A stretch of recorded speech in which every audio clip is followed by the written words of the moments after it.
Alrighty, well, tell you what, the next step in your process is to take any song that you have and not only use the chord that's given, but to also find a relative major or minor of the chord. So if the chord structure of, let's say, a random song is F major, G major, A minor, C major, we'd have in the key of C, 4, 5, 6, 1. A 4, 5, 6 progression in 1 has a F, G, A minor, C. So if we played the F, we would also find the F major up here. If we played the G major, we'd also play like the G major bar chord for chucking, so it doesn't have that open G. We'd also move that all the way up here to find maybe this one, or heck, even that chord. Meaning, it looks exactly like the D. D, D sharp, E, F, F sharp, G. When we see the G major being everywhere all over this whole fretboard, it ends up being that we use those in melody lines. So if I was playing some melody like a...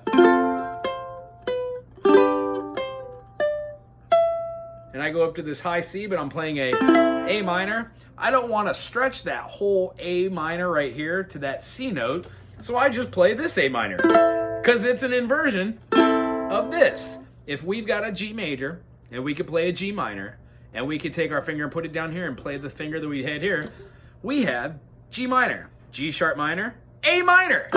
So this, when we move this finger up top, just like I just showed you, we have this basic bottom chord structure, which looks exactly like a F sharp minor. So an F sharp minor mooched up is F sharp minor, G sharp minor, A minor. So if my melody line is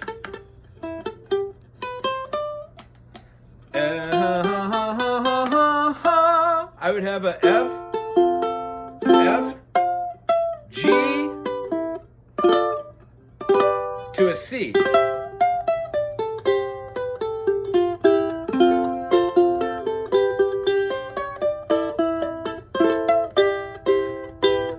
Helps me to navigate and move. So don't stay landlocked on one quadrant. In fact, you can do multiple quadrants. You're just doing it within groupings. If you ever step outside of your 4-note range, that's fine for melodies, but you really don't need to go too far out, because you could then move those fingers to get the other notes which are closer and better for the fingerings. Other than that, learn the inversions to go through that, and then I would suggest just trying to play these.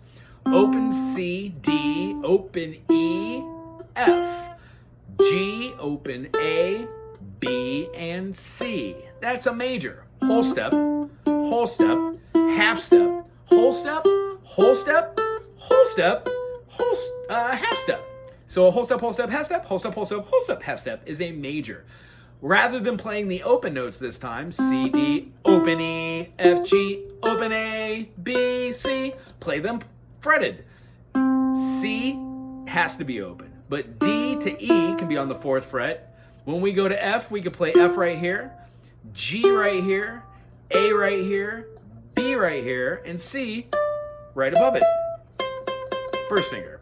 C, C, D, E, F, G, A, B, C.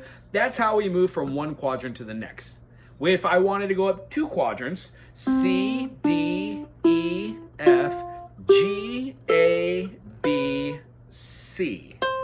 Now I'm resting in the next quadrant rather than being back here. Do you see how we're moving these? Try and focus on that this week on any song that you have. Find the melody, and when you play out the melody, like C, what was it, D minor, or E minor, G major, there is E minor, is E, F sharp, G, G.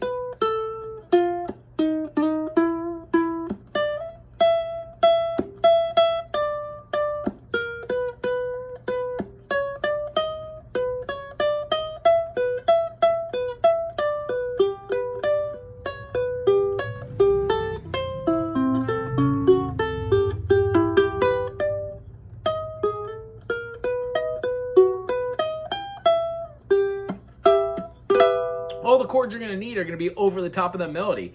E minor, there is a house. G major, or G major up here, in New Orleans. A7, A7, A7, or up here, A major, A7. It's gonna look the same as your C7, except we're moving it all the way. So use the concept of moving up our movable frets. Great job today. See you next week.